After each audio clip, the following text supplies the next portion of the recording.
Queridos, a paz do Senhor, sejam bem-vindos a mais um resumo de aula. Nesse vídeo nós iremos resumir a lição 10, que tem como título A Sutileza contra a Prática da Mordomia Cristã. Se você ainda não é inscrito, se inscreva, curta, compartilhe e ajude o nosso canal. Utilize também os nossos vídeos na evangelização. O texto áureo diz: E Abraão deu-lhe o dízimo de tudo. Está em Gênesis capítulo 14, versículo 20. A verdade prática: contribuir financeiramente para a obra de Deus é mais que um dever, é um privilégio. É a expressão de gratidão ao Pai por todas as suas bênçãos dispensadas. A leitura bíblica em classe está no livro do Gênesis capítulo 14, versículos 17 ao 20, que nós não iremos ler, mas iremos comentar no nosso resumo. A palavra-chave é mordomia. Hoje nós iremos ver basicamente 3 objetivos específicos: expor os equívocos do Evangelho da Barganha, mostrar a doutrina bíblica do dízimos está sob ataque e afirmar a doutrina bíblica da mordomia cristã. A mordomia cristã ela tem um sentido aqui de administrar os bens pelos quais Deus tem proporcionado para nós. Isso tem sido constantemente atacado nesses dias. Nós iremos deixar o esquema resumo como de costume no final da aula. Você vai ver, ou melhor, no final do vídeo, você vai ver que vai ficar o esquema resumo disponível, seja para fazer uma revisão da lição ou mesmo para ser utilizado na escola dominical devidamente adaptado, se assim você o desejar. Iremos para o nosso resumo. Primeiro ponto: conhecendo o Evangelho da Barganha. O número 1, dízimos e ofertas como moeda de troca. O que claramente hoje nós temos visto é que a doutrina da mordomia cristã tem sido confundida com o Evangelho da Barganha. O que é uma doutrina bíblica, os dízimos e ofertas, tem sido confundido na atualidade pelo Evangelho da Barganha. Muitos falam em nome de Deus para arrecadar recurso, colocando o nome de Deus em vão. Utilizam técnicas psicológicas, vale tudo em nome da fé. Em Êxodo capítulo 20, versículo 7, diz a palavra do Senhor: Não tomarás o nome do Senhor teu Deus em vão, porque o Senhor não terá por inocente o que tomar o seu nome em vão. Esse evangelho da barganha tem sido utilizado muito pela teologia da prosperidade. Diz que se Deus não der o que alguém negociou com ele, então deixa de ser Deus, é colocar Deus no canto da parede. O que você dá a Deus, Deus vai retribuir muito mais. Isso a Bíblia condena. Observe o que o apóstolo Pedro, ele disse na sua segunda carta, no capítulo 2, versículo 3, falando do ensino dos falsos mestres já na sua época. Ele diz: E por avareza farão de vós negócios com palavras fingidas, sobre os quais já de largo tempo não será tardia a sentença, e a sua perdição não dormita. Observe que os falsos ensinos que o apóstolo aqui chama a atenção é por avareza que eles fazem negócio com o povo de Deus. E nós devemos observar que dízimos e oferta é uma doutrina bíblica e não barganha para com Deus. Deus ele é Senhor de tudo. O número 2, dízimos e ofertas como práticas legalistas. Outro ensino errôneo da teologia da barganha ou do evangelho da barganha é que dízimos e ofertas é algo meritório. Isso faz com que as pessoas entendam que a salvação é pelas obras e não pela fé. O homem pode conquistar a salvação por meio do que ele faz para Deus, o que ele oferta para Deus. Nós sabemos que a salvação é pela graça do Senhor Jesus Cristo, pelos méritos de Cristo na cruz do Calvário, e não pelas obras. Em Efésios capítulo 2, versículo 8 e 9, diz o apóstolo São Paulo: Porque pela graça sois salvos por meio da fé. E isso não vem de vós, é dom de Deus, não vem das obras, para que ninguém se glorie. Eu queria chamar a atenção para o pronome isso, esse pronome demonstrativo que Paulo ele faz a citação aqui no texto, na tradução da Bíblia portuguesa, ou melhor, na tradução da nossa Bíblia na língua portuguesa. Isso nós poderíamos entender como salvação. A salvação não vem de vós, a salvação é dom de Deus, a salvação não vem das obras, para que ninguém se glorie. Observe que esse tipo de ensinamento inverte as coisas, inverte a salvação, que o homem ele pode com suas obras conquistar. Isso é um ensino falso. A Bíblia mostra que a salvação é pela graça de nosso Senhor Jesus Cristo. E isso é um ensino distorcido em relação à mordomia cristã ou à verdadeira mordomia cristã.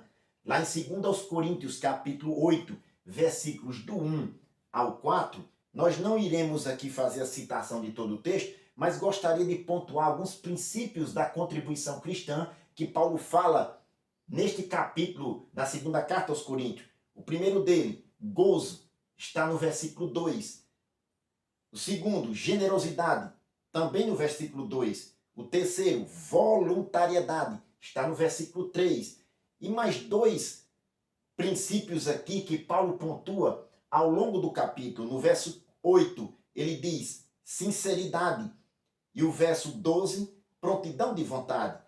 Esses 5 princípios aqui, que se encontra na segunda carta aos Coríntios, capítulo 8, Paulo ele ensina à igreja o modo, a maneira com que os cristãos devem contribuir com a obra de Deus. É inegável que a Bíblia ela ensina a prática da mordomia cristã, a prática do cristão de contribuir com a obra do Senhor através dos princípios gozo, generosidade, voluntariedade, sinceridade e prontidão de vontade. Louvado seja Deus.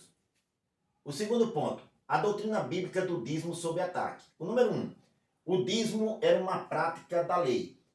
Um dos argumentos mais utilizados por aqueles que se recusam a entregar os seus dízimos e oferta é que o dízimo seria um preceito da lei mosaica. Assim, o cristão no Novo Testamento não estaria obrigado a praticá-lo. Observe que o dízimo, essa doutrina do dízimo, ela não está restrita à prática da lei mosaica, ela é anterior à lei. Em Gênesis capítulo 14, versículos 17 ao 20, está na leitura bíblica em classe, mostra que Abraão deu o dízimo de tudo a Melquisedeque. Diz no versículo 20, e deu-lhe o dízimo de tudo. Nós observamos que a prática do dízimo não era restritamente à lei mosaica, mas é anterior à lei. Diz o apóstolo São Paulo, por exemplo, lá em Gálatas, capítulo 3, versículo 17, que a lei veio 430 anos depois que Deus deu as promessas a Abraão. Em Hebreus capítulo 7, versículo 8 diz, aqui certamente tomam dízimo os homens que morrem, ali aquele de quem se testifica que vive. No contexto da carta aos Hebreus, neste capítulo, o escritor ele faz uma comparação do sacerdócio eterno de Cristo com o sacerdócio levítico. Mostra nesse contexto que Abraão deu os dízimos ao Melquisedeque. E ele faz uma comparação do sacerdócio de Melquisedeque com o de Levi, que ainda estava nos lombos de Abraão. Ou seja, a tribo de Levi tinha sido gerado pelo um dos descendentes de Abraão, Levi, e eles tinham autorização da lei para tomar os dízimos. E ele faz uma comparação desse sacerdócio levítico com o sacerdócio eterno de Cristo, mostrando que era comparável ao sacerdócio de Melquisedeque. E ele diz, aqui certamente tomam dízimo os homens que morrem, ali aquele de quem se testifica que vive. Em outras palavras, no plano terreno, homens que morrem tomam dízimo, mas no plano espiritual, Jesus, aquele de quem se testifica que vive. Observe que ele faz uma comparação, que o dízimo é entregue a pessoas, mas no lado espiritual, Deus observa a intenção do adorador.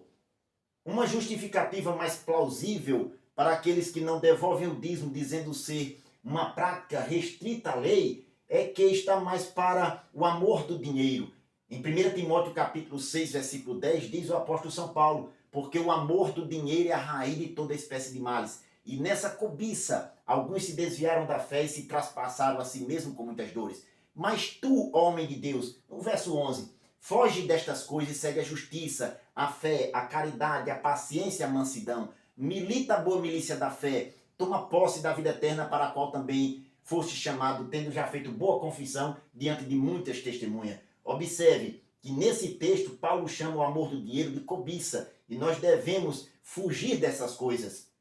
O número 2, o dízimo como contribuição imposta. Outro argumento utilizado pelas pessoas que não querem entregar o dízimo ou devolver o dízimo ao Senhor é que seria uma contribuição imposta por imposição e não um ato de voluntariedade. A prática da voluntariedade faz parte dos princípios cristãos para a contribuição, para a mordomia cristã. Nós já citamos aqui na segunda carta aos Coríntios, capítulo 8, que é um dos princípios que Paulo orienta a igreja na prática da contribuição. Lá em Mateus capítulo 23, versículo 23, Jesus ele censura os religiosos de sua época dizendo: ai de vós, escribas e fariseus hipócritas, porque dais o dízimo da hortelã, do endro e do cominho, e desprezais o mais importante da lei, o juízo, a misericórdia e a fé. Deveis, porém, fazer essas coisas e não omitir aquelas.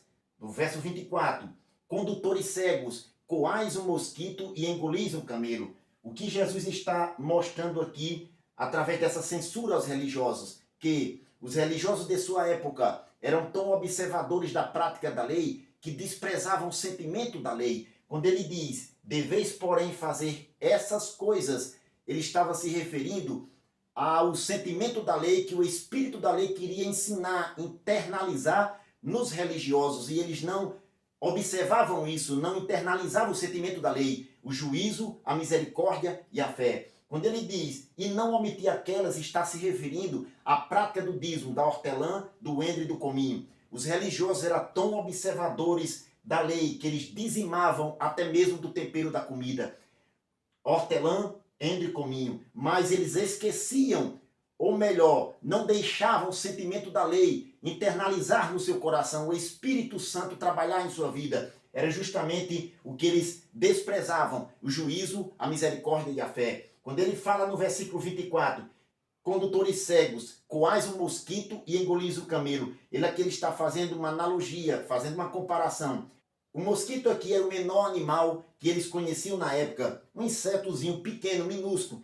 E o camelo era o maior animal. Ele mostra aqui a diferença de tamanho entre a prática de dar o dízimo segundo a lei e o sentimento que deve ter o adorador nesta prática. Aqui Jesus ele faz uma análise mostrando que quando eles pisavam uvas nos lagares para tirar o suco grosso, para fabricar o vinho, esse suco grosso era colocado em odres, alguns de cerâmicas, outros de pele de animais. E esses odres eram lacrados com um pequeno furo aberto para sair a fermentação na hora de fabricar o vinho, sair os gases da fermentação. O que Jesus está mostrando aqui? Na hora de fermentar aquele suco grosso da uva nos odres, a nuvem de maruim, que era o menor mosquito, ou menor animal que eles conheciam naquela época, naturalmente caíam dentro daquele suco na hora da fermentação. E Jesus ele diz que os religiosos tinham que coar o mosquito para poder não engolir ele na hora de tomar. Jesus está fazendo uma comparação do mosquitinho em relação à prática do dízimo, que eles eram extremamente observadores da lei, dizimavam até mesmo do tempero da comida. Hortelã, endro e cominho. Mas eles deixavam passar, eles engoliam o camelo, que era o maior animal, eles deixavam passar o sentimento da lei que deveria estar internalizado no seu coração. Em outras palavras, o espírito da lei que ensina a prática do dízimo deveriam estar no coração dos religiosos e não somente a mera prática. Entre o mosquito e o camelo há uma diferença enorme. Entre a prática do dízimo e o sentimento que temos que ter de gratidão a Deus, do juízo, misericórdia e a fé, há uma diferença enorme. Temos que ter o sentimento e não omitir a prática do dízimo, como ensinou Jesus. Em Hebreus capítulo 11, versículo 4, era este o sentimento que tinha no coração de Abel quando ofertou a Deus o sacrifício. Diz o escritor aos Hebreus, pela fé Abel ofereceu maior sacrifício do que Caim, pelo qual alcançou testemunho de que era justo, dando Deus testemunho dos seus dons, e por ela, pela fé, depois de morto ainda fala. Observe que juízo, misericórdia e fé estava no coração de Abel. Pela fé ele ofereceu maior sacrifício do que Caim. O comentarista, ele ainda faz a citação de 1 Coríntios capítulo 9, versículo 13, para mostrar que os dízimos e ofertas fazem parte do sustento do obreiro. Ele diz, Paulo lembrou à igreja de Corinto que era dever desta cuidar do sustento dos obreiros. Ele recorreu ao princípio do dízimo levítico, conforme 1 Coríntios capítulo 9, versículo 13. Louvado seja Deus. Nós vemos aqui que o dízimo faz parte da contribuição voluntária do crente. O dízimo faz parte do sustento do obreiro e é os recursos que nós temos disponível para a obra do Senhor. O terceiro ponto, a doutrina bíblica da mordomia cristã. O número 1, Deus, o Criador e Provedor. O primeiro princípio básico da mordomia cristã é reconhecer Deus como Criador e Provedor de todas as coisas. Ele é quem fez todas as coisas. O salmista, no Salmo 24, versículo 1, ele disse: do Senhor é a terra e a sua plenitude, o mundo e aqueles que nele habitam. Se observarmos todas as coisas criadas, foi o Senhor quem criou, e dele pertence tudo, até mesmo os seres humanos que aqui estão. Do Senhor é a terra. Tudo que Deus fez na terra, deu inteligência ao homem para transformar em algo de valor para a sua sobrevivência, para a sua existência. A casa, por exemplo, é material transformado da terra, e a terra é do Senhor e a sua plenitude. As moedas são materiais transformados da terra, e a terra é do Senhor e a sua plenitude. Tudo que Deus ele criou foi para nós, para administrarmos. Inclusive nós somos do Senhor. Em Atos capítulo 17, versículo 24, o comentarista ele faz a citação desse texto dizendo: o Deus que fez o mundo e tudo que nele há, sendo o Senhor do céu e da terra, não habita em templos feitos por mãos de homens. Observe que para o dizimista fiel, aquele que contribui fielmente ao Senhor, ele reconhece que o Senhor é a fonte provedora de tudo. Tudo pertence a Deus. E Deus ele dá para a nossa sobrevivência. Nós devemos reconhecer o Senhor como a fonte provedora de todas as coisas. Número 2. O homem como despenseiro e administrador das coisas de Deus. Um segundo princípio básico que nós observamos é que o homem é administrador das coisas de Deus. Nós somos despenseiro e administradores das coisas que Deus nos deu. Em Gênesis capítulo 2, versículo 15, Deus ele fez o jardim do Éden e colocou o homem nele para guardar e lavrar. Lá em 1 Coríntios capítulo 4, versículo 1, diz o comentarista citando aqui o texto de Paulo, que os homens nos considerem como ministros de Cristo e dispenseiros dos mistérios de Deus. Observe, nós somos dispenseiros até mesmo dos dons que Deus nos dá para administrarmos na sua obra. Nós devemos reconhecer que tudo pertence a Deus. Um grande pecado, ou um pecado grave, é o pecado da avareza, que está relacionado em 1 Coríntios capítulo 6, versículos 9 e 10, como um dos pecados dos injustos que não herdarão o reino de Deus. Bendito seja o nome do Senhor. Queridos, nesta lição nós aprendemos a prática da mordomia cristã. É uma doutrina bíblica. Tomemos cuidado com a sutileza que é contrário a este ensino, claramente expresso nas Escrituras, tanto no Antigo como no Novo Testamento. Que possamos contribuir fielmente com a obra do Senhor e que Deus o abençoe em nome de Jesus.